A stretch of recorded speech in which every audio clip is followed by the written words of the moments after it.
ഇന്നത്തെ വീഡിയോയിൽ പ്രധാനമായിട്ട് നമ്മൾ പാകിസ്ഥാനിൽ നടന്നുകൊണ്ടിരിക്കുന്ന അമേരിക്ക ഇറാൻ നെഗോസിയേഷൻ അതുമായിട്ട് ബന്ധപ്പെട്ട് രണ്ട് ടെർമിനോളജി ഇപ്പോൾ പുതുതായിട്ട് ഇൻട്രൊഡ്യൂസ് ആവുന്നുണ്ട് ഈ ചർച്ചയിൽ.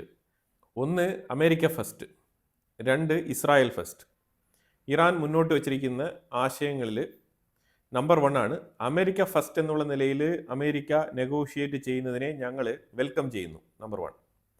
രണ്ടാമത്, ഇസ്രായേൽ ഫസ്റ്റിന് വേണ്ടിയിട്ടാണ് അമേരിക്ക നെഗോഷിയേഷൻ വരുന്നതെങ്കിൽ ഞങ്ങൾക്ക് ഈ ഡീൽ ഓക്കെ അല്ല. ഇതാണ് ഇറാൻ്റെ ടേംസ് ആൻഡ് കണ്ടീഷൻ്റെ ആദ്യത്തെ പോയിന്റ്. എന്താണ് ഇവർ ഇസ്രായേൽ ഫസ്റ്റ് എന്ന് ഉദ്ദേശിക്കുന്നത് പറഞ്ഞാൽ, ഇസ്രായേലിന് വേണ്ടിയിട്ട് ഇസ്രായേൽ ചെയ്യുന്ന കാര്യങ്ങളെയൊക്കെ ഏറ്റുപിടിച്ചുകൊണ്ട് ഇസ്രായേലിന് ഗുണകരമാകുന്ന രീതിയിലുള്ള നെഗോസിയേഷൻ ആണെന്നുണ്ടെങ്കിൽ ഇറാൻ അതിന് വഴങ്ങില്ല, നമ്പർ 1. രണ്ടാമത്, അമേരിക്കയ്ക്ക് ഗുണകരമാകുന്ന രീതിയിലാണ് നിങ്ങൾ ചർച്ച നടത്താൻ വന്നിരിക്കുന്നതെങ്കിൽ ഞങ്ങൾ ഓക്കെയാണ്. ഇത് മുഹമ്മദ് റേസ ആരിഫ് എന്ന് പറഞ്ഞ ഇറാൻ്റെ vice president Pakistan prime minister അഥവാ പാകിസ്ഥാൻ്റെ നെഗോസിയേഷൻ ടീമുമായിട്ട് നടത്തിയ ചർച്ച കഴിഞ്ഞിട്ട് പറഞ്ഞ പ്രസ്താവനയാണ്. ഓക്കെ, ഞാൻ ആദ്യമേ തന്നെ പറഞ്ഞു വെച്ചേക്കാം. അപ്പോൾ ഇനി നമ്മൾ നോക്കുന്ന കാര്യങ്ങൾ എന്ന് പറഞ്ഞാൽ ഒരു 5 വിഷയങ്ങളിൽ ക്ലിയർ കട്ടായിട്ടുള്ള കോൺട്രാഡിക്ഷൻ ഇവിടെ നിലനിൽക്കുന്നുണ്ട്. അത് നമ്മൾ ഓൾറെഡി തന്നെ നമ്മൾ മുൻകൂട്ടി തന്നെ 5 വിഷയങ്ങൾ ഞാൻ പറഞ്ഞിട്ടുണ്ടായിരുന്നു. യുറേനിയം എൻറിച്ച്മെന്റ്, ഇറാൻ കരുതുന്നത് ഇറാൻ യുറേനിയം എൻറിച്ച്മെന്റ് നടത്തും, അതിനെ തടയാൻ വരരുത്, അതിനെ ചോദ്യം ചെയ്യാൻ വരരുത്. ഞങ്ങൾ എന്ത് പർപ്പസിനായിക്കോട്ടെ, സിവിൽ പർപ്പസിനാണെങ്കിൽ ഞങ്ങൾ സിവിൽ പർപ്പസിന് ഉപയോഗിക്കും. അതിനെ കൂടുതൽ ചോദ്യം ചെയ്തുകൊണ്ട് ഞങ്ങളുടെ എൻറിച്ച്മെന്റിന് മേളിൽ കടന്നു കയറാൻ വേണ്ടിയിട്ട് വരണ്ട എന്നുള്ളതാണ് ഒന്നാമത്തെ പോയിന്റ്. അവർ ആഗ്രഹിക്കുന്നത് അങ്ങനെയാണ്, അത് അവരങ്ങനെയാണ് മനസ്സിലാക്കിയിരിക്കുന്നത്. ഈ പോയിന്റ് ഞങ്ങൾ അമേരിക്ക അടുത്ത് ധരിപ്പിച്ചിട്ടുണ്ട്. അപ്പോൾ അതുകൊണ്ട് അത് അംഗീകരിച്ചതിൻ്റെ പേരിലാണ് അമേരിക്ക നെഗോസിയേഷനിൽ എത്തിയിരിക്കുന്നത് എന്നുള്ളതാണ് ഇറാന്റെ പക്കൽ നിന്നും വരുന്ന വ്യാഖ്യാനം. രണ്ടാമത്, അമേരിക്ക യുറേനിയത്തിനെ കുറിച്ച് ട്രംപ് ഇന്ന് ക്ലാരിഫൈ ചെയ്ത് പറഞ്ഞിട്ടുണ്ട്. അതായത് ചർച്ച തുടങ്ങുന്നതിന്റെ 1 മണിക്കൂറിന് മുമ്പ് ട്രംപ് അമേരിക്കയിൽ നിന്നും 2-3 കാര്യങ്ങളിലേക്ക് ക്ലാരിറ്റി വരുത്തിയിട്ടുണ്ട്. No nuclear weapon, number 1. You know, I think it's already been regime change, but we never had that as a criteria. No nuclear weapon. That's 99% of it. Strait of Hormuz as well? Yeah, but that'll open up automatically. The answer is yes, but the strait will open up. If we just left, the strait's going to, otherwise they make no money. So the strait's going to open, but what we have is no nuclear weapon, but we'll open the strait anyway. Don't forget, we don't use the strait. Other countries use the strait. So we do have other countries coming up, and they'll help out, but we don't use it. It won't be easy. It won't be, I would say this, we will have that open fairly soon. ഒന്ന്, uranium enrichment ഉണ്ടാവാൻ പാടില്ല, number 1. അത് ഇറാന്റെ മേളിൽ ഞങ്ങൾ ശക്തമായിട്ടുള്ള സമ്മർദ്ദം ഞങ്ങൾ ചെലുത്തും, അത് സ്റ്റോപ്പ് ചെയ്യിപ്പിക്കും എന്നുള്ളത് ഒരു പോയിന്റ്. രണ്ടാമത്, സ്ട്രേറ്റ് ഓഫ് ഹോർമോസിൽ പിരിവ് നടത്താൻ ഞങ്ങൾ സമ്മതിക്കില്ല, ഇതാണ് രണ്ടാമത്തെ പോയിന്റ്. മൂന്നാമത്, അസറ്റ് റിലീസ്. ഈ അസറ്റ് റിലീസ് എന്ന് പറഞ്ഞാൽ ഖത്തറിലാണ് ഏറ്റവും കൂടുതൽ ഇറാന്റെ സ്വത്തുവകകൾ ഫ്രീസ് ചെയ്ത് വെച്ചിരിക്കുന്നത്.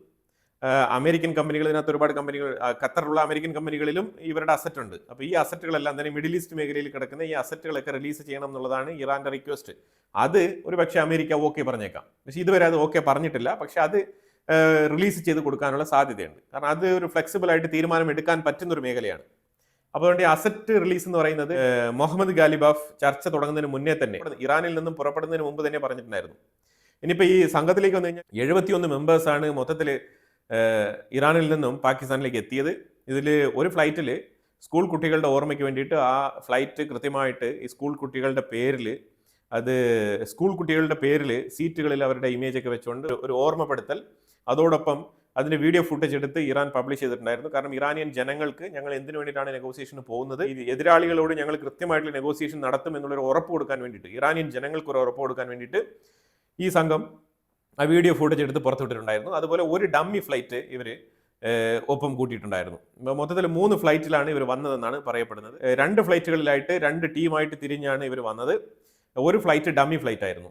ഇതാണ് മൊത്തത്തിൽ മനസ്സിലാക്കാൻ പറ്റുന്നത്. അതേപോലെ പാകിസ്ഥാൻ ഇവർക്ക് എയർ പ്രൊട്ടക്ഷൻ കൊടുത്തിട്ടുണ്ടായിരുന്നു. അത് തീർച്ചയായിട്ടും പാകിസ്ഥാൻ്റെ ഒരു സ്വാഭാവിക ശൈലിയാണ്. ഏതെങ്കിലും പ്രത്യേകിച്ച് അമേരിക്ക ഇതേപോലത്തെ ഇമ്പോർട്ടൻ്റ് ആയിട്ടുള്ള ആൾക്കാരൊക്കെ എത്തുന്നുവെങ്കിൽ അവരുടെ സെക്യൂരിറ്റി ഉറപ്പുവരുത്താൻ വേണ്ടിയിട്ട് പകുതി വഴിക്ക് തന്നെ, അതായത് പാകിസ്ഥാന്റെ ബോർഡർ മുതൽ അവർ എസ്കോർട്ട് കൊടുക്കും. ജെറ്റുകൾ വെച്ച് 2 ഫൈറ്റർ ജെറ്റുകൾ വെച്ചിട്ട് അവരെ വെൽക്കം ചെയ്യും. അപ്പം ആ രീതിയിൽ തന്നെയാണ് ഇറാന്റെ ഡെലിഗേറ്റ്സിനെയും അവർ കൊണ്ടുവന്നത്. അമേരിക്കയും അതേ രീതിയിൽ തന്നെയാണ് അവർ ഓണർ ചെയ്തിരുന്നത്. അവർ വന്നിറങ്ങിയ ഉടനെ ഞങ്ങൾക്ക് ഇസ്രായേൽ ലെബനനിൽ നടത്തുന്ന ആക്രമണവുമായിട്ട് ബന്ധപ്പെട്ടുള്ള വിയോജിപ്പുണ്ട്, അപ്പോൾ അതുകൊണ്ട് ഞങ്ങൾ നേരിട്ട് ചർച്ച നടത്തുന്നില്ല എന്ന് പറഞ്ഞിരുന്നു. അപ്പോൾ തികച്ചും ഇവിടെ ഇറാൻ പറഞ്ഞിരിക്കുന്നത് അമേരിക്ക ഡിമാൻഡ് ചെയ്തതിന്റെ പേരിലാണ് ഞങ്ങൾ നെഗോസിയേഷൻ വന്നിരിക്കുന്നതാണ് ഇവർ പറയുന്നത്. അമേരിക്കയ്ക്ക് മറ്റേ വാദമാണ്, അതായത് ഇറാൻ വഴങ്ങിയിട്ടുണ്ട്, ഇറാൻ പാകിസ്ഥാൻ ത്രൂ ഞങ്ങളുടെ അടുത്ത് റിക്വസ്റ്റ് ചെയ്തത് കൊണ്ടാണ് ഞങ്ങൾ ഇതിനെ സമ്മതിച്ചത് എന്നുള്ള നിലപാടാണ് പാകിസ്ഥാൻ്റെത്. ഇനി അതെന്തെങ്കിലും ആയിക്കോട്ടെ, അങ്ങോട്ടും ഇങ്ങോട്ടും മാറിയും തിരിഞ്ഞും എപ്പോഴും പറഞ്ഞുകൊണ്ടിരിക്കുന്ന ഒരു കോമ്പറ്റീഷനാണത്. അപ്പോൾ അതിനകത്ത് നമുക്ക് ജസ്റ്റിഫൈ ചെയ്യേണ്ട ആവശ്യമൊന്നുമില്ല. എയ്തർ വേ രണ്ടുപേരും പൊറുതിമുട്ടി ഈ ചർച്ചയിലേക്ക് എത്തിയിരിക്കുന്നുള്ളതാണ് യാഥാർത്ഥ്യം. ഇവിടെ ഇപ്പോഴും ആക്റ്റീവായിട്ട് ആക്രമണം നടത്താനും യുദ്ധത്തിന് റെഡി ആയിട്ടിരിക്കുന്ന ഒരേ ഒരു രാജ്യമേ ഉള്ളൂ, അത് ഇസ്രായേലാണ്. അവരാണ് ഏത് സാഹചര്യത്തിലും ഞങ്ങൾ അങ്ങ് അറ്റം വരെ പോയി പൊരുതും എന്നുള്ളൊരു തീരുമാനമുള്ള നമ്മളൊരു രാജ്യം. അല്ലാതെ അമേരിക്ക ആയാലും ശരി തന്നെ, ഇറാൻ ആയാലും ശരി തന്നെ, നമ്മൾ ഇസ്രായേലിനെ ഈക്വലൈസ് ചെയ്ത് നോക്കിയിട്ട് കാര്യമില്ല, ഇസ്രായേലിനോടൊപ്പം കമ്പയർ ചെയ്ത് നോക്കിയിട്ട് കാര്യമില്ല. കാരണം ഇസ്രായേലിന്റെ വിൽ പവർ അത് വേറെ തന്നെയാണ്. ഇസ്രായേൽ ആണെന്നുണ്ടെങ്കിൽ ട്രംപിന്റെ അടുത്ത് പറഞ്ഞുകൊണ്ടിരിക്കുകയാണ്, നിങ്ങൾ ചർച്ച പരാജയപ്പെട്ടോ ഞങ്ങൾ തുടങ്ങട്ടെ എന്നൊക്കെ ചോദിച്ചുകൊണ്ടിരിക്കുകയാണ്. അപ്പം ഈ ഇസ്ലാമാബാദിൽ നിന്നും ഷഹബാസ് ഷെരീഫ് പറഞ്ഞിരിക്കുന്നത് ഒരു 3 തവണ കൂടി ചർച്ച തുടരേണ്ടി വരും, 3 times. ഇതാണ് ഞാൻ പറഞ്ഞിരുന്നത്, ഇത് എക്സ്റ്റെൻഡ് ചെയ്ത് പോകുന്ന പരിപാടിയാണ്, ഒറ്റ ചർച്ചയിൽ തീരുന്ന ഏർപ്പാടല്ല. അപ്പോൾ ഇപ്പോഴും നിലവിൽ ഈ ന്യൂക്ലിയർ എൻറിച്ച്മെന്റുമായിട്ട് ബന്ധപ്പെട്ട വിഷയത്തിൽ തീരുമാനമെടുത്തിട്ടില്ല. സ്ട്രേറ്റ് ഓഫ് ഹോർമോസ് ഓപ്പൺ ആണ്, ഏഷ്യൻ രാജ്യങ്ങൾക്കൊക്കെ ഓപ്പൺ ആണ്, യൂറോപ്പിന് ഓപ്പൺ അല്ല, അതുപോലെ തന്നെ അമേരിക്കയ്ക്കും ഇസ്രായേലിനും ഓപ്പൺ അല്ല. അത് വളരെ വ്യക്തമായിട്ട് ഇറാൻ പറഞ്ഞിട്ടുണ്ട്. പിന്നെ ഈ സ്ട്രേറ്റ് ഓഫ് ഹോർമോസിൽ ഈ ലാറക് ഐലൻഡ് വഴി തന്നെ പോകണം എന്ന് ഇറാൻ നിർബന്ധം പിടിക്കുന്നതിന്റെ കാരണം ഇറാൻ കുഴിച്ചിട്ട മൈനുകൾ എവിടെയാണെന്ന് അവർക്ക് തന്നെ അറിയില്ല എന്നുള്ള തരത്തിലുള്ള ഒരു കാർഡാണ് അവർ ഇറക്കിയിരിക്കുന്നത്. കാരണം സ്ട്രേറ്റ് ഓഫ് ഹോർമോസിൽ അങ്ങനെ ഞങ്ങൾക്ക് തന്നെ കണ്ടുപിടിക്കാൻ പറ്റുന്നില്ല, ആ സൈഡിൽ പോയി കഴിഞ്ഞാൽ അപകടമാണ് എന്ന് ഇറാൻ പറയുമ്പോൾ ആ സീ മൈനുകൾ മൊത്തത്തിൽ കണ്ടുപിടിക്കാൻ വലിയ ബുദ്ധിമുട്ടൊന്നും ഇല്ല, പക്ഷെ അതിന് വേണ്ടിയിട്ട് ഇറങ്ങുന്നില്ല, അത്രേ ഉള്ളൂ. ഞങ്ങൾക്ക് തന്നെ അതിനെക്കുറിച്ച് യാതൊരു വിവരവും ഇല്ല, അത് കുറേ നാളായി. അപ്പോൾ അതുകൊണ്ട് കുറച്ച് പഴയതായതുകൊണ്ട് തന്നെ അതിന്റെ ലൊക്കേഷനൊക്കെ ട്രാക്ക് ചെയ്ത് അതൊക്കെ കണ്ടെത്താൻ വലിയ ബുദ്ധിമുട്ടാണ്. സേഫ് ആയിട്ടുള്ള ഒരു റൂട്ടാണ് ഞങ്ങൾ അഡ്വൈസ് ചെയ്തിരിക്കുന്നത്. അപ്പോൾ ആ റൂട്ടിലൂടെ പോകാനാണ് ഇറാൻ ആവശ്യപ്പെടുന്നത്. എനിവേ നിലവിലെ ഒരു ടോളൊന്നും ചാർജ് ചെയ്യുന്നില്ല, നിലവിലെ കപ്പലുകൾക്ക് അതുവഴി കടന്നു പോകണമെങ്കിൽ കടന്നു പോവാം. നമ്മൾ ഇതിനു മുമ്പ് പറഞ്ഞ രാജ്യങ്ങൾക്ക് പോകാൻ പറ്റില്ല, ഏഷ്യൻ രാജ്യങ്ങൾക്ക് കടന്നു പോവാം, അതാണ് ഇറാൻ പറഞ്ഞിരിക്കുന്നത്. ഇന്ത്യൻ കപ്പലുകൾക്കും കടന്നു പോവാം. ഇതാണ് നിലവിലെ സാഹചര്യം. ചൈനയാണെന്നുണ്ടെങ്കിൽ എയർ ഡിഫൻസ് സിസ്റ്റം ഇറാന് സപ്ലൈ ചെയ്യുന്നു എന്നുള്ള തരത്തിൽ റോയിട്ടേഴ്സ് ഒരു വാർത്ത അടിച്ചിറക്കിയിട്ടുണ്ടായിരുന്നു. ചൈന അതിനെ നിരസിച്ചിരിക്കുകയാണ്. ഞങ്ങൾ ഈ സാഹചര്യത്തിൽ ഒരു എയർ ഡിഫൻസ് സിസ്റ്റവും ഇറാന് കൈമാറിയിട്ടില്ല എന്നാണ് അവർ പറഞ്ഞിരിക്കുന്നത്. ഇതേപോലെ നിരവധി ഫേക്ക് ന്യൂസുകളൊക്കെ ഉണ്ട്. ആ ഫേക്ക് ന്യൂസുകളൊക്കെ പൊളിച്ചടുക്കിക്കൊണ്ട് തന്നെയാണ് ഇന്നത്തെ ചർച്ച മുന്നോട്ട് പോയിരിക്കുന്നത്. ഇതിനകത്ത് വലിയ ബുദ്ധിമുട്ടിലായിരിക്കുന്നത് അറബ് രാജ്യങ്ങളാണ്. അറബ് രാജ്യങ്ങളുടെ താല്പര്യങ്ങൾ സംരക്ഷിച്ചുകൊണ്ട് അമേരിക്ക ഈ ചർച്ച മുന്നോട്ട് കൊണ്ടുപോകുമോ എന്നുള്ളതാണ് അവർ നോക്കി നിൽക്കുന്നത്.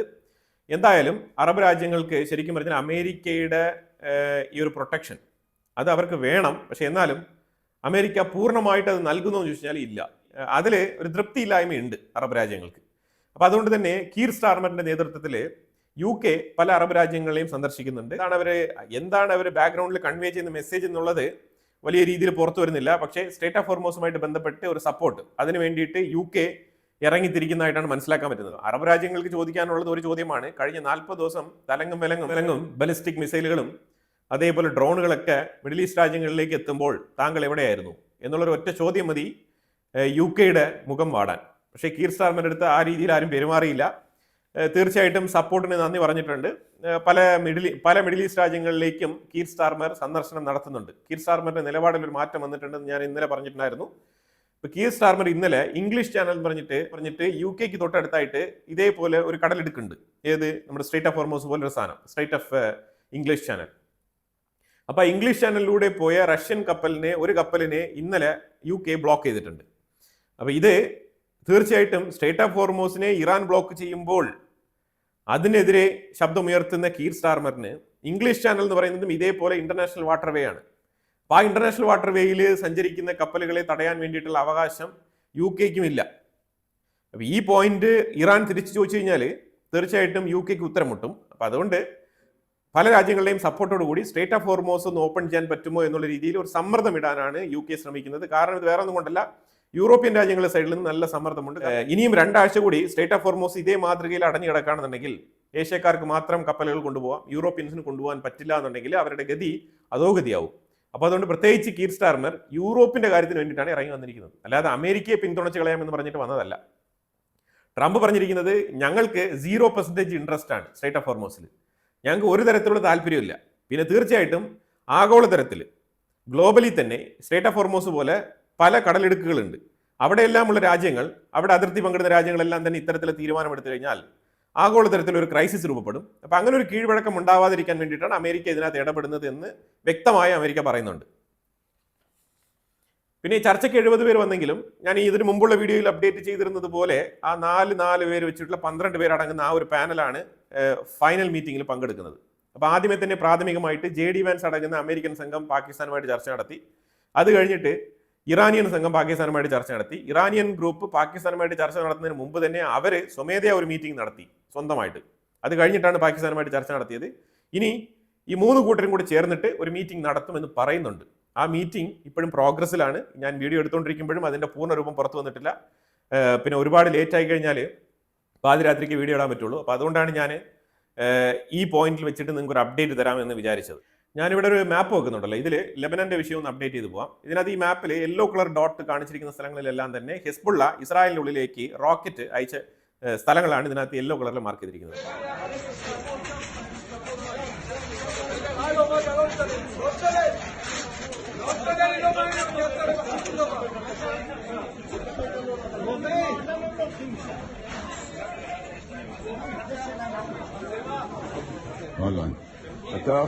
חשוב את זה?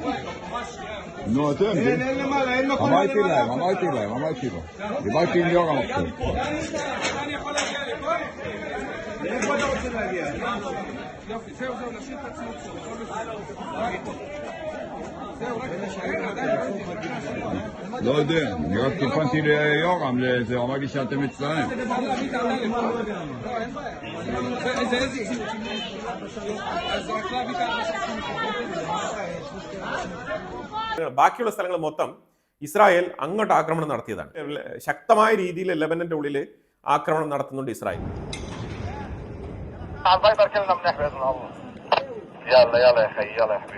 ചില ഇസ്രായേലിന്റെ മേലിൽ സമ്മർദ്ദമുണ്ടോ ചോദിച്ചാൽ സമ്മർദ്ദമുണ്ട്. അമേരിക്ക ഇറാനെ കൺവിൻസ് ചെയ്തിരിക്കുന്നത് ഇസ്രായേൽ ഇറാനും തമ്മിലുള്ള ആ ഒരു ചർച്ച വരും ദിവസങ്ങളിൽ ഫിക്സ് ചെയ്യും. ഇസ്രായേലും ലെബനനും തമ്മിൽ നേരിട്ടുള്ള നെഗോസിയേഷൻ മീറ്റിംഗ് ഉടനെ തന്നെ അറേഞ്ച് ചെയ്തിട്ടുണ്ട്. അതിലൊരു തീരുമാനം ഉണ്ടാക്കിയിട്ട് അപ്പൊ അതിൽ ഇസ്രായേൽ ലെബനന്റെ ഉള്ളിൽ നടത്തുന്ന ആക്രമണങ്ങൾക്ക് ഒരു തീരുമാനം ഉണ്ടാക്കും എന്നുള്ളൊരു പാർഷ്യൽ ഉറപ്പ് അമേരിക്ക ഇറാന് കൊടുത്തിട്ടുണ്ട്. അതും കൂടി നമ്മൾ ഇവിടെ പറഞ്ഞു പോകേണ്ടതുണ്ട്. എന്തുകൊണ്ടാണ് ചർച്ച ഇങ്ങനെ മൈൽഡായിട്ട് മുന്നോട്ട് പോകുന്നത് പറഞ്ഞാൽ ചില പോസിറ്റീവ് ആസ്പെക്റ്റുകൾ അവിടെ ചർച്ച ചെയ്യപ്പെട്ടിട്ടുണ്ട്. ആ ചർച്ച ചെയ്യപ്പെട്ട ആസ്പെക്റ്റിൽ ഒന്നാണ് ഇസ്രായേൽ ലെബനാൻ മീറ്റിംഗ്.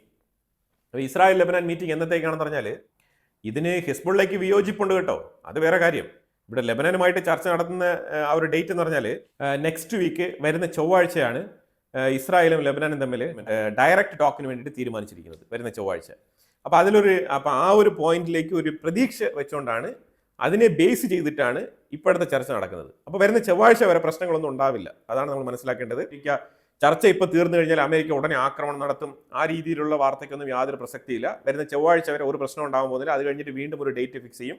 ആ ഡേറ്റിൽ ഒരു ലൊക്കേഷനിൽ, പ്രത്യേകിച്ച് പാകിസ്ഥാനിലായിരിക്കാം, ഇല്ലെങ്കിൽ വേറൊരു ലൊക്കേഷനിലായിരിക്കാം. കാരണം പാകിസ്ഥാനിൽ ഭയങ്കരമായിട്ടുള്ള സെക്യൂരിറ്റി ഇഷ്യൂസ് ആണ് അമേരിക്കയെ അലട്ടുന്ന പ്രശ്നം. കാരണം ഈ ചർച്ച നടത്തുന്ന ഈ ഒരു സ്ഥലം തന്നെ ഏതാണ്ട് 3 കിലോമീറ്റർ ചുറ്റളവിൽ, ഏതാണ്ട് 3 to 6 കിലോമീറ്റർ ചുറ്റളവിൽ ലോക്ക്ഡൗൺ പ്രഖ്യാപിച്ചിരിക്കുകയാണ്. വരുന്ന തിങ്കളാഴ്ച വരെ കടകളൊന്നും തന്നെ ആ പരിസരത്ത് തുറന്ന് പ്രവർത്തിക്കാൻ പാടില്ല എന്നുള്ള അനൗൺസ്മെന്റ് ഒക്കെ പാകിസ്ഥാന്റെ ആർമി പൊതുജനങ്ങൾക്ക് കൊടുത്തിട്ടുണ്ട്. അത്രയും ക്രിട്ടിക്കൽ ആയിട്ടുള്ള ഒരു സെക്യൂരിറ്റി റീസൺ ആണ്. അതുപോലെ തന്നെ മറ്റുള്ള തീവ്രവാദ സംഘടനകളുടെ അടുത്ത് കാല് പിടിച്ചിട്ടാണ് ഈ ചർച്ച തന്നെ ഇപ്പോൾ അവിടെ നടത്തുന്നത്. ലഷ്കർ എ തൊയ്ബ ആയിക്കോട്ടെ, അതേപോലെ പല തീവ്രവാദ സംഘടനകളുണ്ടല്ലോ, ഈ സംഘടനകളുടെയൊക്കെ കാല് പിടിച്ചിട്ടാണ് ഒരു ആക്രമണം നടത്തരുത്, ഇത് പാകിസ്ഥാന്റെ ഫ്യൂച്ചറിന് വളരെ വളരെ ഇമ്പോർട്ടന്റ് ആയിട്ടുള്ള ഒരു കാര്യമാണെന്നൊക്കെ പറഞ്ഞ് ധരിപ്പിച്ചിട്ടാണ് ഇപ്പോൾ ഈ ചർച്ച അവിടെ നടത്തിക്കൊണ്ടിരിക്കുന്നത്. എത്ര തവണ റിപ്പീറ്റഡ് ആയിട്ട് സേഫ് ആയിട്ട് പാകിസ്ഥാൻ ഈ ചർച്ച മുന്നോട്ട് കൊണ്ടുപോകാൻ കഴിയുമെന്ന് ചോദിച്ചാൽ നമുക്കറിയില്ല. പാകിസ്ഥാൻ തന്നെ ഒരുപക്ഷെ മീഡിയേഷൻ ചെയ്യുമായിരിക്കാം, പക്ഷെ വേറെ ഏതെങ്കിലും ഒരു രാജ്യത്ത് വെച്ചായിരിക്കാം. അങ്ങനെയും ചില വാർത്തകൾ വരുന്നുണ്ട്. ഇറാനും കൂടി സമ്മതിക്കണം, എന്നാൽ മാത്രമേ ലൊക്കേഷൻ ചേഞ്ച് ഒക്കെ നടക്കുകയുള്ളൂ. പാകിസ്ഥാൻ തന്നെ നല്ല രീതിയിൽ പേടിച്ചിട്ടാണ്. കാരണം ISIയിൽ ഒരു ഗ്രൂപ്പ് മൊസാദുമായിട്ട് സഹകരിച്ചിട്ട് പല രീതിയിലുള്ള ഗൂഢാലോചനകൾ നടത്തിയിട്ടുണ്ടെന്നുള്ള വാർത്തയും കൂടി വരുന്നുണ്ട്. അതിനെ തുടർന്ന് പാകിസ്ഥാൻ ആണെന്നുണ്ടെങ്കിൽ അവരുടെ എയർക്രാഫ്റ്റുകളെയൊക്കെ പല മിഡിൽ ഈസ്റ്റ് മേഖലയിലേക്ക്, പ്രത്യേകിച്ച് സൗദി അറേബ്യയിലേക്ക് അവർ എയർക്രാഫ്റ്റുകളെ അയച്ചിട്ടുണ്ട്. ഡിഫൻസ് ഡീലിന്റെ ഫലത്തിലാണ് അവർ അയച്ചിരിക്കുന്നത്. സൗദി അറേബ്യയുമായിട്ട് അവർക്ക് ഡിഫൻസ് ഡീൽ ഉണ്ടല്ലോ. അപ്പൊ അതേപോലെ തന്നെ അവരുടെ അവരുടെ ആർട്ടിലറീസ്, അതേപോലെ അവരുടെ മിലിറ്ററി എക്യുപ്മെന്റ്സ് ഒക്കെ റെഡി കണ്ടീഷനിലാണ് വെച്ചിരുന്നത്. ഒരു യുദ്ധസമാനമായ സാഹചര്യം സൃഷ്ടിച്ചുകൊണ്ടാണ് ഒരു ചർച്ച പാകിസ്ഥാൻ നടത്തിയിരിക്കുന്നത്. ഇതാണ് നമ്മൾ മനസ്സിലാക്കേണ്ടത്. 60 MT വെസൽസ്, അമേരിക്കയുടെ വെസലുകളാണ് സ്ട്രേറ്റ് ഓഫ് ഹോർമോസ് പാസ് ചെയ്ത് പോയിട്ടുണ്ടെന്നുള്ള വാർത്തയും കൂടി വരുന്നുണ്ട്.